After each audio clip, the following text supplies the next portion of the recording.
안녕하세요. 이번 시간에는 SPSS로 회귀 분석을 돌려보고 결과를 해석해보는 시간을 가져보도록 하겠습니다. 그럼 시작하겠습니다. 회귀 분석은 독립 변수가 종속 변수에 미치는 영향을 알아보는 분석입니다. 예를 들어 자기 효능감과 공부 시간이 시험 성적에 영향을 미치는지 알고 싶다면 다중 회귀 분석을 이용해야 하죠. 이때 영향을 주는 자기 효능감과 공부 시간이 독립 변수, 영향을 받는 시험 성적이 종속 변수가 됩니다. 독립 변수와 종속 변수 모두 연속형 변수여야 합니다. SPSS로 직접 분석을 해보겠습니다. 네, 이제 직접 다중회귀 분석을 해보도록 하겠습니다. 먼저 상단에 분석, 회귀 분석, 선형을 클릭해줍니다.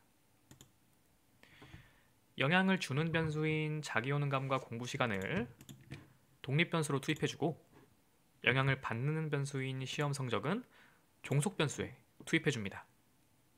그리고 오른쪽에 통계량을 클릭해주시고 공선성 진단과 더비너슨을 체크해줍니다. 네, 계속을 클릭해주시고요. 그리고 방법에는 이제 5가지가 있는데 각각에 대해서는 다음 영상에서 자세히 다뤄보도록 하고 이번에는 입력으로 분석을 돌려보겠습니다. 네, 입력을 눌러주시고요. 확인을 클릭해줍니다. 그러면 이렇게 다중회귀 분석 결과를 확인해 볼 수 있습니다. 가장 먼저 모형 요약표를 확인해 줍니다. 모형 요약표에서는 R제곱, 수정된 R제곱, 더빈 왓슨 값을 확인해 줘야 합니다. 먼저 R제곱은 설명력을 나타냅니다. R제곱이 0.146이라는 말은 독립변수가 종속변수를 14.6% 설명한다는 뜻입니다. R제곱이 1에 가까울수록 독립변수가 종속변수를 잘 설명한다고 해석할 수 있습니다. 수정된 R제곱은 R제곱을 보정한 값입니다. 독립변수를 추가할수록 R제곱 역시 기계적으로 증가하게 됩니다. 이를 보정해주기 위해 수정된 R제곱 역시 논문에 기재해줍니다. 즉, 수정된 R제곱은 불필요한 독립변수가 포함된 경우 R제곱이 의미 없이 커지는 걸 방지해줍니다. 더비너슨 값은 회귀 분석에서 잔차들이 상관관계를 가지지 않고 독립적이어야 한다는 가정을 검증합니다. 2에 가까울수록 잔차가 상관관계가 없어 이상적인 상태라고 볼 수 있습니다. 1.5에서 2.5 사이라면 모형이 적합하다고 해석해줍니다. 아노바표에서는 F와 유의 확률을 확인해줍니다. 유의 확률이 0.05보다 작다면 회귀 모형을 적합하다고 해석할 수 있습니다. 표를 보면 F값은 22.102, B값은 0.001보다 작습니다. 따라서 회귀 모형이 적합하다는 것을 알 수 있습니다. 그렇다면 어떤 경우에 유의 확률이 0.05보다 크게 나오고 해결 방법은 무엇일까요? 첫째, 독립 변수가 종속 변수를 충분히 설명하지 못할 때입니다. 종속 변수에 실제로 중요한 영향을 미치는 독립 변수를 누락하면 설명력이 낮아지고 회귀 모형이 적합하지 않을 수 있습니다. 따라서 관련성이 높은 변수를 추가로 발굴하여 추가해줍니다. 둘째, 데이터가 적어 정규성 가정을 충족하지 않을 때입니다.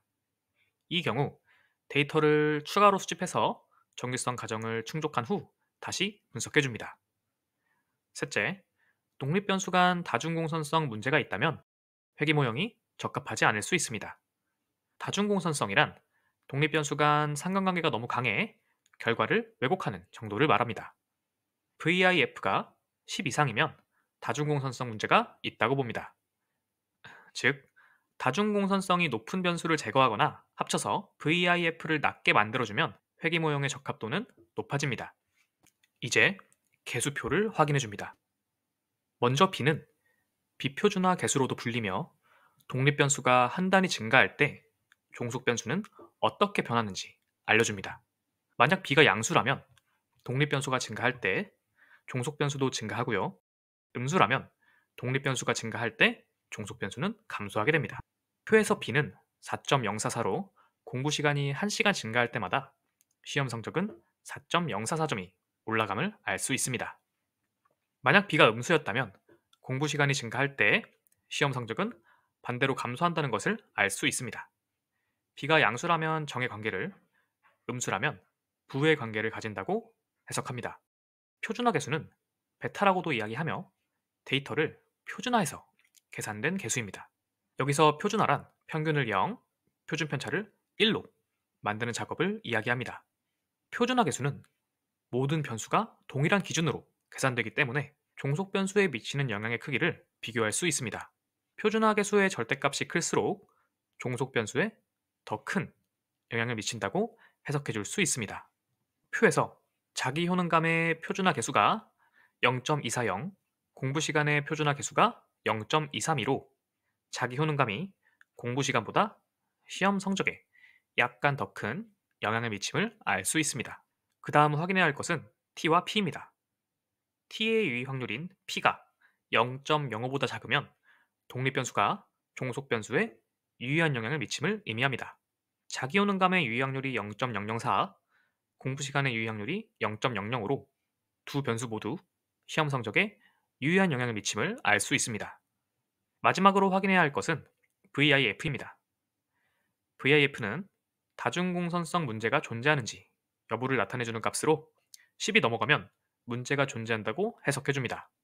표에서는 1.647로 10보다 작아 다중공선성 문제는 존재하지 않습니다. 만약 10을 넘어가면 독립변수 간 상관관계가 높은 것으로 변수 하나를 삭제하던지 합치는 작업을 진행해야 합니다. 네, 지금까지 SPSS로 회귀 분석을 진행해보고 결과를 해석해보았습니다. 다음 시간에는 다중회귀 분석 결과를 바탕으로 논문 형식의 표와 해석을 작성하는 방법에 대해 다뤄보도록 하겠습니다. 도움 되셨다면 좋아요와 구독 부탁드립니다. 감사합니다.